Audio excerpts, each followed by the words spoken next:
Porque os navios, mesmo com toda a tecnologia moderna, ainda evitam navegar pela ponta sul da América do Sul?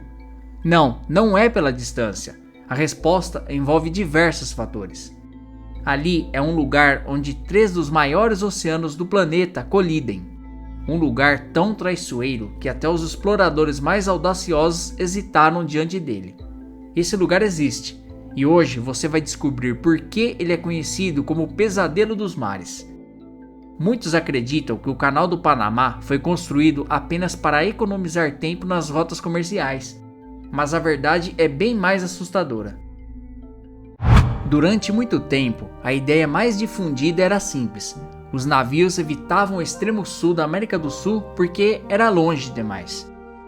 A construção do Canal do Panamá, inaugurado em 1914, de fato encurtou significativamente as rotas marítimas entre os oceanos Atlântico e Pacífico. Mas, se fosse apenas uma questão de tempo ou economia de combustível, por que alguns dos navios mais robustos, preparados para longas jornadas, ainda hoje não ousam contornar a ponta sul do continente? A passagem de Drake é o estreito corpo de água que separa o extremo sul da América do Sul, mais precisamente o Cabo Horn, no Chile, da Península Antártica. Estamos falando de uma distância de aproximadamente 1.000 quilômetros, o equivalente a uma viagem entre Londres e Berlim, só que em alto mar, e em um dos ambientes mais hostis do planeta. É nesse estreito que os 3 maiores oceanos do mundo se encontram: o Atlântico, o Pacífico e o temido Oceano Antártico. Essa colisão de águas gigantescas não resulta em calmaria, mas sim em correntes furiosas, ondas gigantes e ventos imprevisíveis. A profundidade de Drake é de impressionantes 3.400 metros, podendo chegar a 4.800 metros nos extremos norte e sul. Isso é quase a altura do Mont Blanc, a montanha mais alta dos Alpes. A passagem de Drake carrega um nome pesado: Francis Drake, o corsário britânico mais temido da era elizabetana. É lembrado como um herói na Inglaterra e como um pirata sanguinário por muitos outros. Mas o curioso é que, apesar da fama, ele nunca chegou a cruzar o estreito que hoje leva seu nome. Drake nasceu entre 1540 e 1543, na Inglaterra, em meio à efervescência das grandes navegações e da rivalidade brutal entre potências europeias. Cresceu em Plymouth, imerso no mundo naval, sendo educado por ninguém menos que a família Hawkins, conhecida por comandar esquadras, capturar escravos e saquear navios espanhóis. Logo se tornou um Sea Dog, um termo bonito para um pirata oficializado pela coroa britânica. Era basicamente um ladrão de alto mar com licença da Rainha Elizabeth I. Sua função? Pilhar vilas, capturar navios espanhóis, traficar escravos e mirar o domínio espanhol nas Américas. Em 1577, Drake foi escolhido para liderar uma expedição secreta, patrocinada pela própria rainha. A missão? Circundar o extremo sul da América do Sul através do perigoso Estreito de Magalhães e atacar o Império Espanhol pelas costas, onde eles menos esperavam. Elizabeth I, sedenta por vingança e poder, deixou claro: gostaria muito de me vingar do rei da Espanha por diversas injúrias que recebi. Drake partiu com 5 embarcações pequenas e cerca de 200 homens. Mal chegaram ao litoral da Argentina e ele já mandou executar o comandante Thomas Doughty, acusado de traição e bruxaria. Sim, ele não era apenas brutal, mas também supersticioso. Em agosto de 1578, Drake entrou no Estreito de Magalhães, mas ao sair no Pacífico, uma tempestade implacável separou sua frota. Uma das embarcações desapareceu para sempre, provavelmente tragada pela própria passagem de Drake. Outras retornaram à Inglaterra, e Drake sobreviveu, mas teve que abandonar qualquer tentativa de voltar pelo mesmo caminho. Ao navegar mais ao sul, Drake imaginou que abaixo do continente poderia haver um ponto onde os oceanos se encontravam. Ele não sabia, mas estava descrevendo o que viria a ser, décadas depois, conhecido como a Passagem de Drake. Ironicamente, o homem que deu o nome ao local nunca o atravessou.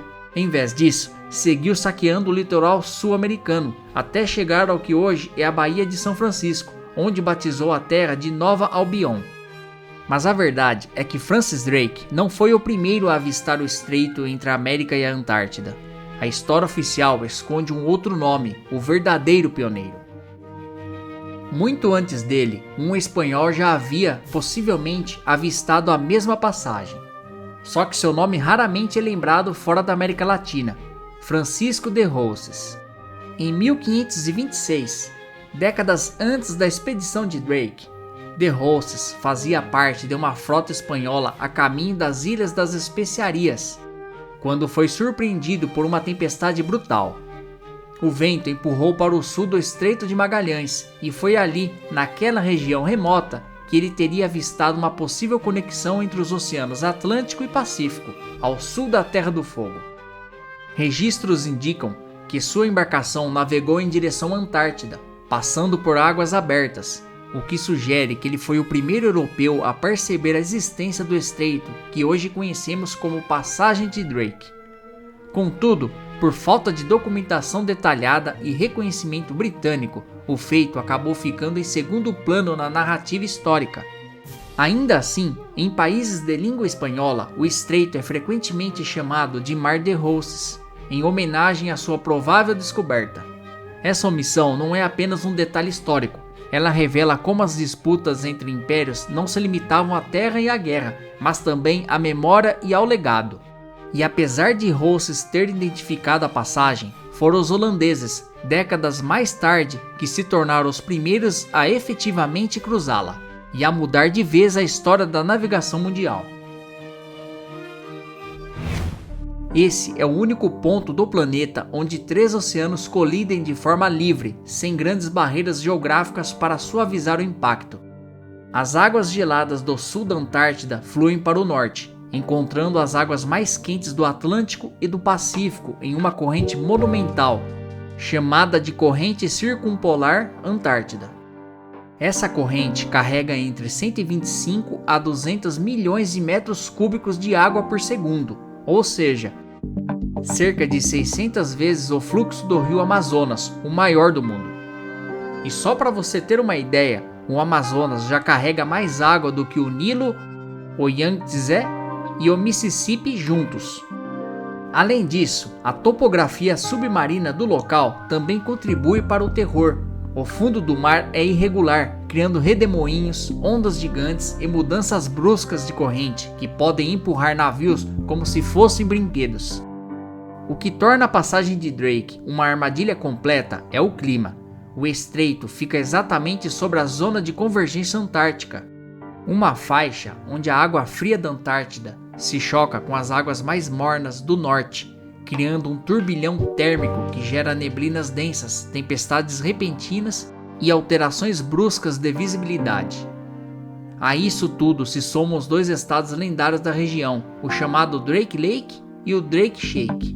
O primeiro, raríssimo, é quando o mar está anormalmente calmo, como um lago sereno. O segundo, muito mais frequente, transforma o mar em um pesadelo, ondas de até 18 metros de altura, equivalentes a um prédio de 4 andares. Se a violência das águas já não fosse suficiente para desestimular qualquer marinheiro, a temperatura da passagem de Drake dá o golpe final. Estamos falando de uma das regiões mais frias do planeta fora do continente antártico. As temperaturas da água variam de 6 graus Celsius a 0 graus Celsius, e a do ar pode chegar a menos 3 graus Celsius, mesmo fora do inverno. Nessas condições, qualquer erro pode ser fatal. Cair na água por poucos minutos já é suficiente para entrar em hipotermia grave, mesmo com roupas de proteção. Agora imagine estar à deriva ali, sem nenhum ponto de apoio, com ventos cortantes e a solidão do nada ao redor. E é aí que entra um detalhe curioso. A única família de vertebrados que sobrevive de forma nativa nessas águas não tem sangue vermelho. Sim, estamos falando dos peixes-gelo antárticos, ou icefish. Eles não possuem hemoglobina, o que torna seu sangue transparente. Para sobreviver, desenvolveram adaptações únicas. Produzem proteínas anticongelantes no sangue, absorvem oxigênio direto da água através da pele e possuem corações brancos. Aqui, os ventos são fortes, constantes e implacáveis. Eles são tão marcantes que ganharam apelidos conforme a latitude onde atuam. O Roaring Forties, 40 graus, os Rugidores. O Furious Fists, 50 graus, os Furiosos. E o Screaming Cities, 60 graus, os que gritam. Esses nomes descrevem faixas latitudinais onde o vento sopra praticamente sem obstáculos, sem cadeias montanhosas ou continentes para bloqueá-lo, o que permite que ele ganhe força descomunal. Esses ventos são majoritariamente do oeste, empurrando as águas contra as correntes do Atlântico e do Pacífico com uma violência que transforma ondas em muros líquidos. Esses ventos, vindos de regiões mais quentes, colidem com as águas geladas do sul antártico, ocasionando tempestades repentinas, sistemas de baixa pressão e também alterações climáticas quase instantâneas. Ali, nuvens se formam do nada, a visibilidade pode cair a zero, ondas de precipitação, neve, neblina e vento se sucedem em questão de minutos. E você está no meio disso tudo, em um barco, sem referência de terra em nenhum ponto do horizonte. Durante séculos, a Antártida era apenas um mito. Os gregos antigos já falavam de uma terra australis incógnita, uma massa de terra misteriosa no sul que equilibraria o peso do mundo. Mas foi apenas com a era das grandes navegações que o fascínio por esse continente gelado começou a se intensificar, e com ele os primeiros desastres. Em 1772, o renomado capitão britânico James Cook foi o primeiro a cruzar o Círculo Antártico. Durante 3 anos, tentou, sem sucesso, alcançar o continente. Chegou mais ao sul do que qualquer ser humano antes dele, enfrentando tempestades, gelo e o completo desconhecido. Em seu diário, Cook escreveu uma frase quase profética: "O risco de explorar essas águas geladas e desconhecidas é tão grande que posso afirmar com segurança que nenhum homem jamais se aventurará além do que eu fui." Spoiler, ele estava redondamente enganado. Mas suas palavras, em vez de dissuadir, inflamaram uma geração de exploradores, cientistas e caçadores de glória. A princípio, vieram os caçadores de focas e baleias, atraídos pela riqueza biológica dos mares gelados. E foi assim que, em 1821, o americano John Davis teria se tornado acidentalmente o primeiro homem a pisar no continente antártico, depois de ser desviado de sua rota por uma tempestade violenta. Por décadas, o interesse esfriou, mas no final do século XIX, uma nova obsessão tomou conta do mundo: chegar ao Polo Sul. Essa corrida polar foi o equivalente, para aquela geração, ao que foi a corrida espacial na década de 1960, e os nomes que surgiram nos anos seguintes se tornariam símbolos de bravura, loucura e sacrifício humano. Robert Falcon Scott, que em 1902 chegou a apenas 740 km do polo. Ernest Shackleton, que em 1908 parou a apenas 156 km. E finalmente Roald Amundsen, o norueguês que alcançou o Polo Sul em 14 de dezembro de 1911, vencendo Scott por apenas um mês. A conquista foi amarga. Scott chegou e encontrou a bandeira norueguesa já fincada no gelo. Na volta, ele e toda a sua equipe morreram congelados, famintos e vencidos pelas tempestades. Mas o maior teste de resistência e liderança ainda estava por vir, e levaria o nome do homem mais obstinado dessa história: Shackleton. Em 1914, ele iniciou a famosa expedição Endurance, com o objetivo de atravessar todo o continente antártico a pé, usando trenós puxados por cães. Mas antes mesmo de pisar em terra firme, a Antártida já havia lançado seu veredito. Seu navio, o Endurance, ficou preso em um bloco de gelo flutuante no mar de Weddell. Com o tempo, o gelo esmagou o casco até que o navio foi abandonado. Shackleton e sua tripulação de 27 homens passaram meses acampados no gelo, à deriva, em temperaturas extremas, com suprimentos limitados e praticamente nenhuma esperança de resgate. Foi então que Shackleton tomou a decisão mais ousada de sua vida. Com 5 homens, ele embarcou em um bote minúsculo de madeira, o James Caird, e partiu em direção à ilha Geórgia do Sul, a mais de 1.100 km de distância, atravessando o temido Drake Passage. Um trecho que o biógrafo Alfred Lansing descreveu como o pedaço de oceano mais temido do planeta. Durante semanas, enfrentaram ondas de até 30 metros, temperaturas congelantes e tempestades incessantes. Dormiam molhados, famintos e congelados. Um dos marinheiros descreveu o mar como uma parede viva que tenta te esmagar o tempo inteiro. Mas eles chegaram. Shackleton conseguiu alcançar uma estação baleeira e com isso iniciou uma série de 4 tentativas de resgate até conseguir salvar todos os membros da sua tripulação. Nenhum homem morreu. Mais de um século depois, em uma reviravolta impressionante, o navio Endurance foi localizado em 2022, intacto no fundo do mar gelado, como um fantasma preservado pelo frio. Mas nem todos que enfrentaram o Drake Passage tiveram finais tão inspiradores. Em 2012, um iate chamado Mar Sem Fim, do jornalista brasileiro João Lara Mesquita, ficou preso no gelo durante a gravação de um documentário. Com ventos de até 100 km por hora, a embarcação foi esmagada e afundou. Os tripulantes conseguiram ser resgatados dias depois, mas o barco ficou submerso a 10 metros de profundidade, congelado. E ainda tem mais. Em 2002, a tripulação do cargueiro Magdalena Oldendorf também ficou encalhada nos gelos da região e só foi resgatada graças a uma operação internacional.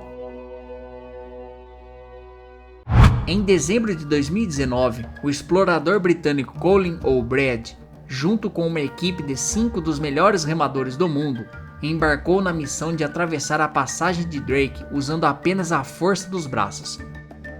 Eles se revezaram em turnos de 90 minutos remando, 90 minutos descansando dia e noite, por 12 dias seguidos, enfrentando ondas, frio, exaustão e o medo constante de falhar. No Natal daquele ano, eles fizeram história. Foram os primeiros a cruzar o Drake Passage com propulsão exclusivamente humana. Segundo a equipe, cada dia parecia durar uma semana. O frio era tanto que os dedos ficaram congelados e as bolhas nas mãos pareciam feridas abertas. E se isso não for suficiente para te impressionar, talvez esta mulher consiga. Bárbara Hernández Huerta, nadadora chilena conhecida como a Sereia de Gelo. Em fevereiro de 2022, ela completou a travessia de 1 milha, ou seja, 1,6 km, a nado no Drake Passage, em águas abaixo de 4 graus Celsius, sem traje de neoprene. Fez isso em apenas 15 minutos e 3 segundos, quebrando o recorde mundial de natação em águas abertas mais perigosas do planeta. Mais do que um desafio físico, seu feito foi um ato de protesto. Bárbara nada em regiões extremas para chamar atenção para a preservação dos oceanos polares e denunciar os impactos das mudanças climáticas no ecossistema antártico. Esse estreito é mais do que uma rota marítima extrema, ele é uma peça-chave no sistema climático global. A corrente circumpolar antártica, que circula livremente por essa região, atua como um motor de resfriamento global. Ela distribui calor, salinidade e nutrientes entre os oceanos e mantém em funcionamento o chamado Cinturão de Circulação Oceânica Global, também conhecido como esteira oceânica. É graças a esse sistema que o planeta tem um clima relativamente estável, e qualquer alteração ali pode desencadear um efeito dominó climático, atingindo desde a Amazônia até os desertos da África, os furacões do Caribe e o degelo no Ártico. E aqui entra o alerta mais sério. O aquecimento global já está alterando essa delicada engrenagem. Estudos recentes mostram que o aumento da temperatura das águas está enfraquecendo as correntes oceânicas, alterando a salinidade e a densidade das águas profundas. Isso pode desacelerar ou até colapsar partes do sistema que regula as estações, as chuvas, os ventos e até a fertilidade dos solos ao redor do mundo. E mais, há registros geológicos que indicam que entre 17 e 49 milhões de anos atrás, o surgimento da passagem de Drake mudou completamente o clima da Terra, iniciando uma nova era glacial. Agora, com as mudanças provocadas por nós mesmos, o risco é que essa mesma região volte a ser o gatilho de uma transformação climática planetária, só que muito mais rápida e imprevisível. Por isso hoje, cientistas do mundo inteiro se voltam para a Drake Passage. Mas agora me conte se você conhecia todas essas curiosidades. Deixe o like se gostou do vídeo e se inscreva no canal se ainda não for inscrito. Obrigado e até a próxima!